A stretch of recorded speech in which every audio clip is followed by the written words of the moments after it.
Congressman John Lewis, before his passing, wrote, "Democracy is not a state, it is an act." And what he meant was that America's democracy is not guaranteed. It is only as strong as our willingness to fight for it.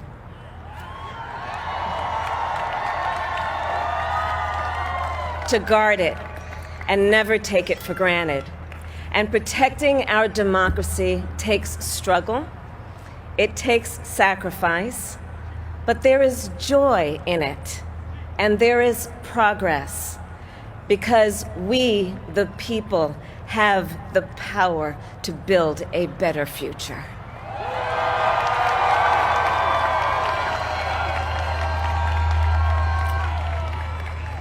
And when our very democracy was on the ballot in this election, with the very soul of America at stake, and the world watching, you ushered in a new day for America.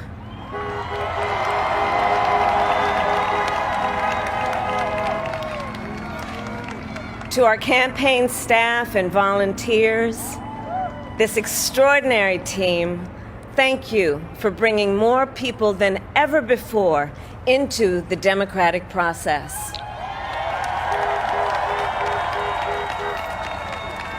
And for making this victory possible.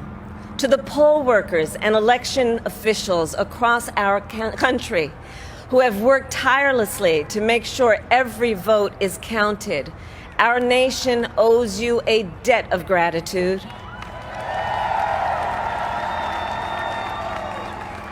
You have protected the integrity of our democracy. And to the American people who make up our beautiful country, thank you for turning out in record numbers to make your voices heard.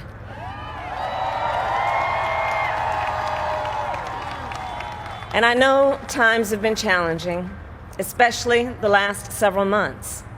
The grief, sorrow, and pain, the worries and the struggles. But we have also witnessed your courage, your resilience, and the generosity of your spirit.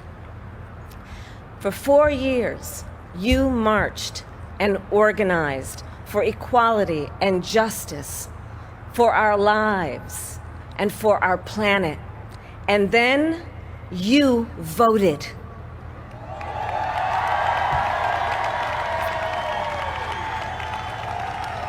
And you delivered a clear message. You chose hope and unity, decency, science, and yes, truth.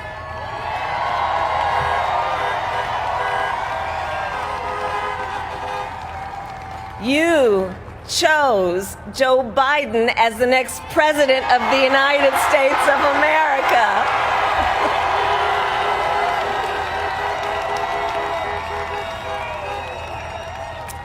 And Joe is a healer, a uniter, a tested and steady hand, a person whose own experience of loss gives him a sense of purpose that will help us as a nation reclaim our own sense of purpose. And a man with a big heart who loves with abandon. It's his love for Jill, who will be an incredible First Lady.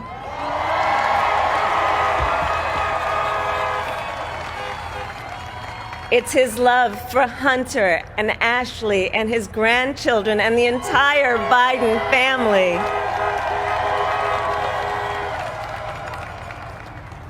And while I first knew Joe as vice president, I really got to know him as the father who loved Bo, my dear friend who we remember here today. And to my husband, Doug,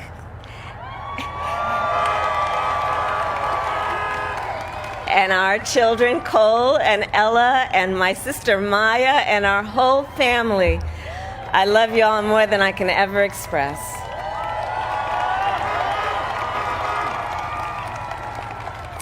We are so grateful to Joe and Jill for welcoming our family into theirs on this incredible journey.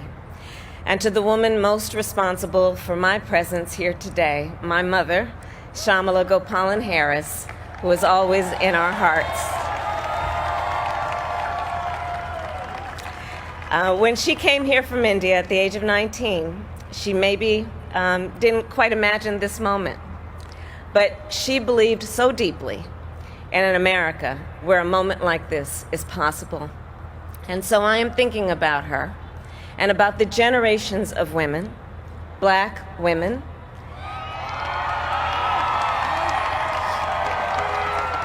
Asian, white, Latina, Native American women,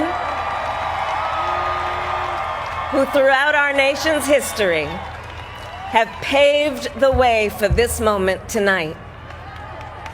Women who fought and sacrificed so much for equality and liberty and justice for all, including the Black women who are too often overlooked, but so often prove they are the backbone of our democracy.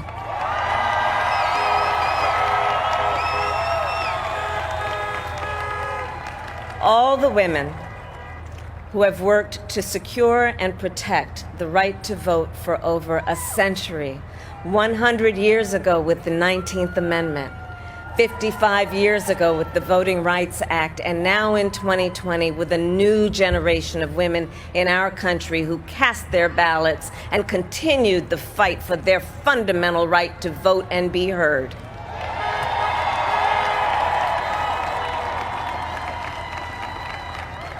Tonight I reflect on their struggle, their determination, and the strength of their vision to see what can be unburdened by what has been.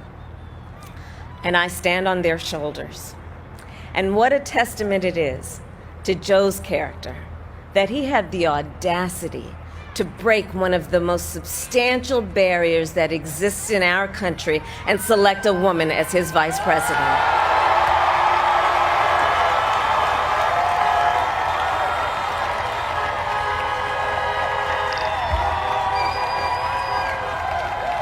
But while I may be the first woman in this office, I will not be the last.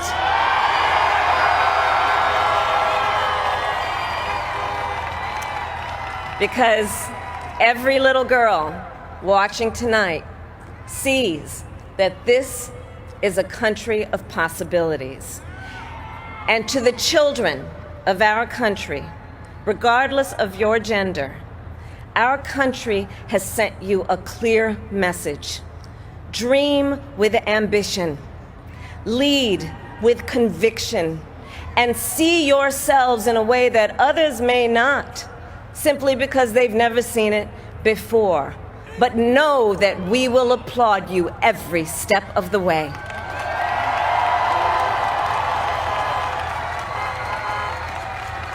And to the American people, no matter who you voted for, I will strive to be a vice president, like Joe was to President Obama, loyal, honest, and prepared, waking up every day thinking of you and your family.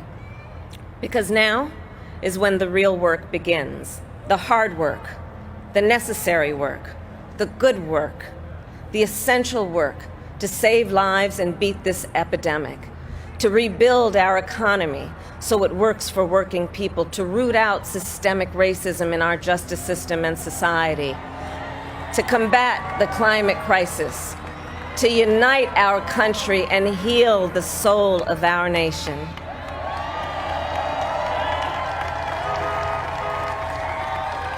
And the road ahead will not be easy, but America is ready.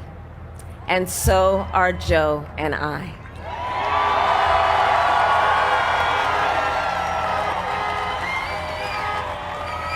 We have elected a president who represents the best in us, a leader the world will respect and our children will look up to, a commander-in-chief who will respect our troops and keep our country safe, and a president for all Americans.